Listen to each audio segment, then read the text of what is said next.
The year was 1942, a year that would become pivotal in the annals of Indian history. World War II raged across the globe, engulfing nations in a conflict of unprecedented scale and ferocity. Amidst the chaos and destruction, a spark of rebellion ignited in the heart of Southeast Asia, a region teeming with unrest and aspirations for freedom. Captain Mohan Singh, an officer in the British Indian Army, saw an opportunity amidst the turmoil. He envisioned a new path for his fellow countrymen. He dreamed of a force of Indian soldiers, fighting not for the British Empire, but for their own nation's freedom and dignity. Thus, the Indian National Army, or the INA, was born, a symbol of hope and resistance.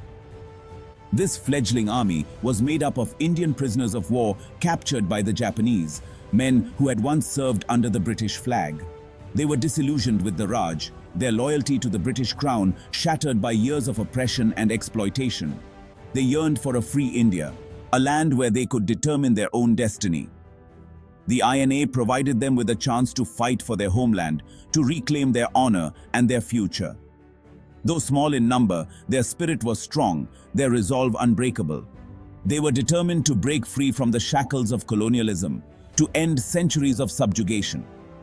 The INA's initial days were fraught with challenges as they struggled to find their footing. Lack of resources and clear objectives hampered their progress, but their spirit remained undaunted. Yet, the dream of an independent India kept them going, a beacon of hope in the darkest of times. They believed in a future where India would be governed by Indians, free from foreign rule. This belief fueled their determination, giving them the strength to persevere. They were ready to sacrifice everything for their motherland, their lives, their families, and their futures.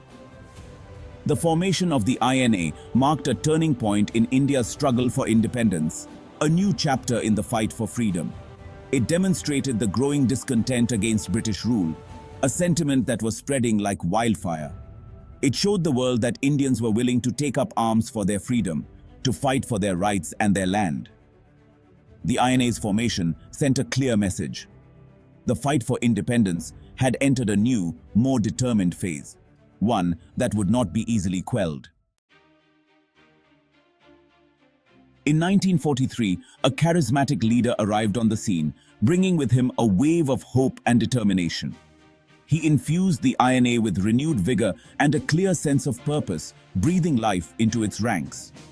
Subhas Chandra Bose, affectionately known as Netaji, took charge of the fledgling army, steering it towards a new direction. His arrival marked a significant turning point in the INA's fortunes, changing its trajectory forever. Bose's electrifying personality and passionate speeches resonated deeply with the troops, inspiring them to strive for greatness. He instilled in them an unwavering belief in their cause, making them believe in the possibility of freedom. Under his dynamic leadership, the INA transformed into a well-organized and highly motivated fighting force ready to take on any challenge. He rallied Indians across Southeast Asia to join the cause, uniting them under a common banner. Bose understood the importance of unity and structure, and he worked tirelessly to instill these values in the INA. He organized the INA into proper regiments and divisions, ensuring that each unit functioned with precision and discipline. He emphasized rigorous training and discipline, knowing that these were crucial for success. He knew that to take on the might of the British, the INA needed to be a professional fighting force, capable of strategic maneuvers and resilience. Bose's arrival galvanized the INA, transforming it into a beacon of hope for millions of Indians yearning for freedom. He ignited a fire in the hearts of Indians, both at home and abroad, uniting them in their quest for independence. His call to action, "Give me blood, and I shall give you freedom," echoed across the nation, stirring the souls of countless individuals. The INA, under Bose, was no longer just an army. It was a symbol of India's unyielding desire for freedom, a testament to their indomitable spirit. In a bold move that sent shockwaves across the world, Subhas Chandra Bose, in October 1943, announced the formation of the Provisional Government of Free India, also known as the Azad Hind Government. This government in exile, established in Singapore, marked a decisive step towards India's independence. The Azad Hind government, with Bose as its head of state, was recognized by several countries, including Japan, Germany, and Italy. This recognition provided the INA with much-needed legitimacy on the international stage. It showcased India's struggle to the world. The establishment of the provisional government served as a strategic masterstroke. It demonstrated to the world that India was ready to govern itself. It provided a rallying point for Indians worldwide, uniting them under a single banner of freedom. The Azad Hind government represented more than just a political entity. It was a powerful symbol of India's self-determination. It showed the world that the Indian independence movement was not just a domestic struggle, but a fight for a rightful place on the world stage. The year 1944 witnessed the INA's most daring military campaign, the Imphal Campaign. Joined by Japanese forces, the INA launched a determined offensive to liberate Northeast India from British control. This collaboration was a significant moment in the history of the Indian independence movement.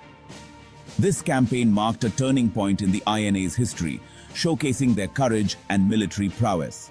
The soldiers demonstrated exceptional skills and strategic planning, which were crucial in their initial advances.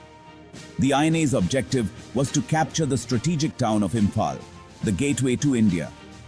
This town was vital for controlling the region and opening a path for further advances into Indian territory. The soldiers, fueled by patriotism and the dream of a free India, fought with unwavering courage against a formidable British defense. Their determination was evident in every battle they engaged in. The battles were fierce, fought in treacherous terrain and unforgiving weather conditions. The dense jungles and monsoon rains added to the challenges faced by the INA soldiers. The INA's advance into India was marked by initial success. Their strategic maneuvers and relentless spirit allowed them to gain ground and surprise the British forces. They managed to capture key positions and inflict heavy casualties on the British.